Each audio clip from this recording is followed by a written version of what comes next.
very important item. Here it comes. 30 years ago today, October 19th, 1987, I was covering the stock market chronic fall. That's me on the left, in case you don't recognize me. The man on the left is Lou Dobbs, and he was the man who first called it correctly a crash. It was only Lou Dobbs that did that, and he was the only one in a position to do it, and he was absolutely right.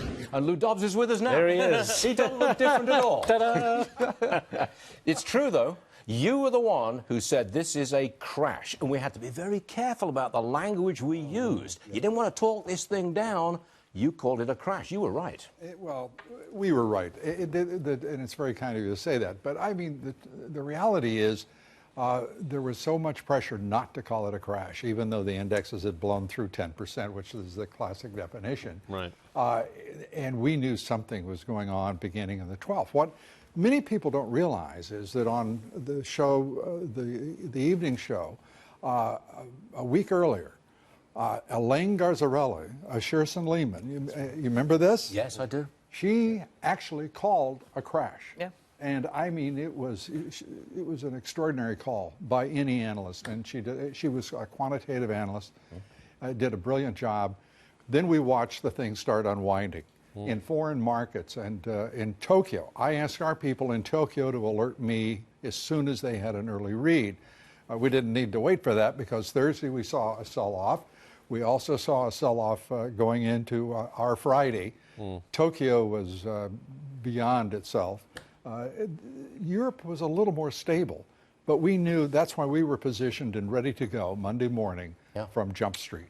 And what unfolded was is only you know, well, I was on the air at 6 o'clock, and this is obvious. This is on CNN. This is way back when.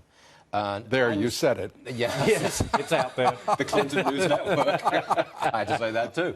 But I was there at 6 o'clock in the morning. You joined later in the afternoon, or mid-morning, I think it was. Mid-morning. You had to be very careful about the language you used. Sure. Because you could be accused of really talking this thing down and edging it down. Yeah. You could be accused of that. And I'll tell you, Lou, to be absolutely honest with you, I distinctly remember when we dropped 400 or 500 points, I got a pit in my stomach. Yeah.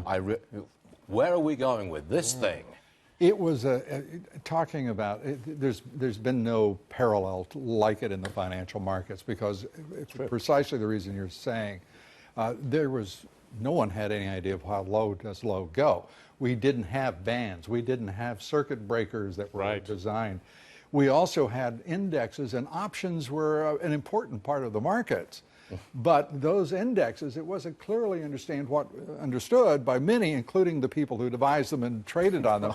What would be the impact of not knowing how far these prices would fall as you're looking at the options you're trading and the major market index, for example, which at that time was the American Stock Exchange, and played a key role, by the way, in the recovery, because some of the geniuses, and there were two on Wall Street, who knew that if they manipulated the index on the following Tuesday, they could recover all of that 20 through the Chicago Futures Exchange, Chicago and America. You're getting kind of weedy on me. Sorry. But here's one thing that I do remember. At the time, we were on CNN, and at that time, we were the only global news network. So the only way to follow this developing crash was through CNN.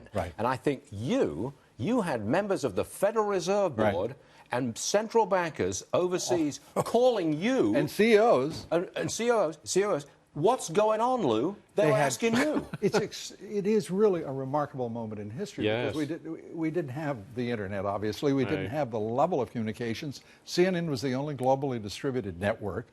And so we've got the folks calling in who normally we would be calling to say, what in the hell is going on? Now, look, today, this is a totally different market. It's a totally different rally from what we saw in '87. There's solid profits underlying this, so I don't think there's any risk of a similar crash in the near future. So I should invest and hold with impunity? You're not getting stock market advice from me. But you're going to be on the air tonight on the Fox Business Network, right at the time when they're taking a vote on the budget. Right. And they better vote yes. It looks very good for it right now, I have to say. Yep. It looks, I am surprised. Despite Rand where we Paul. were.